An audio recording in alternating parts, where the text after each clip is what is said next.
हाँ जी, हम internal energy पढ़ रहे थे। Internal energy total energy with in the system comprising kinetic and potential energy of the particles. तो काइनेटिक एनर्जी जो होती है वो, अब फ़र्ज़ किया हमने एक बॉल पकड़ी हुई है, अपने हाथ में पकड़ी हुई है, तो रेस्ट में है वो, तो उसके जो पार्टिकल्स आपस में जुड़े हुए हैं वो मूव नहीं कर रहे, तो उस रेस्ट में होने की वजह से जो उसके पास एनर्जी स्टोर हुई है वो पोटेंशियल एनर्जी है। जब हम उसको नीचे फेंकते हैं तो वो मूव करना शुरू हो जाती है, तो उस मूवमेंट की वजह से जो एनर्जी होगी वो होगी काइनेटिक एनर्जी।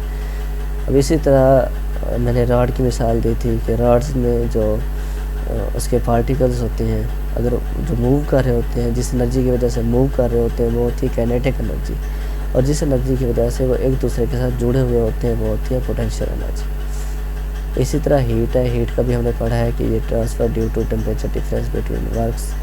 इसके बाद वर्क है, वर्क कैसे हुआ, एनर्जी ट्रांसफ़र हुआ mechanical mean often with volume change against external pressure. अब देखिए एनर्जी ट्रांसफ़र हुई है ना, जो मैंने एग्जांपल दी थी आपको रॉड वाली, तो जब हमने उसको हीट दी है तो कोई फोर्स उसको लेके गई है एक जगह से दूसरी जगह, तो उसने डिस्प्लेसमेंट भी कवर किया है, तो फोर्स और डिस्प्लेसमेंट के जो प्रोडक्ट होते हैं उसको वर्क बोलते हैं ना, work is equal to F.D, हमने पढ़ा था FSC में, तो ये वर्क है। उसके बाद इंथैल्पी है, ये टोटल हीट कंटेंट, ये भी हमने पढ़ा है पीछे।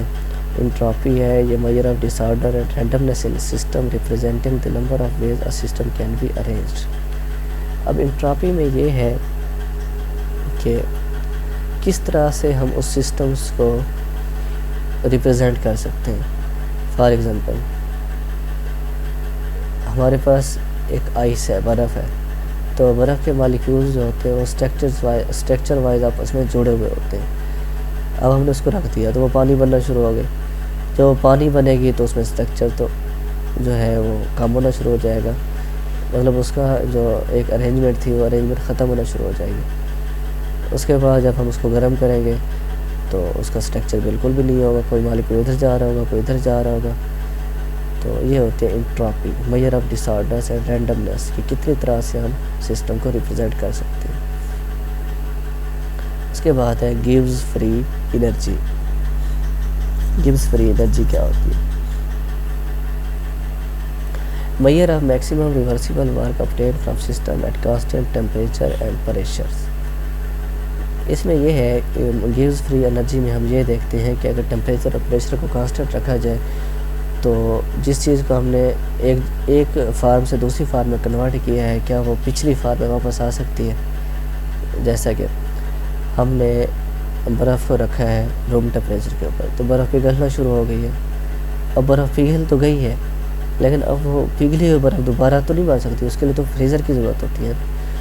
तो रिवर्सिबल वर्क, बर्फ़ पानी से बर्फ़ की तरफ, ये रिवर्सिबल जो वर्क है ये नहीं हो सकता, बर्फ़ से पानी की तरफ हो सकता है। तो गिव्स फ्री एनर्जी इस चीज़ को मेजर करती है। थैंक यू वेरी मच, ये था हमारा टॉपिक। कल नेक्स्ट लेक्चर में हम इंशाल्लाह एक प्रॉपर टॉपिक जो है वो रिप्रेजेंट करेंगे। आज के लिए बस इतना ही काफ़ी, तो हमें याद रखिएगा। अल्लाह हाफिज़।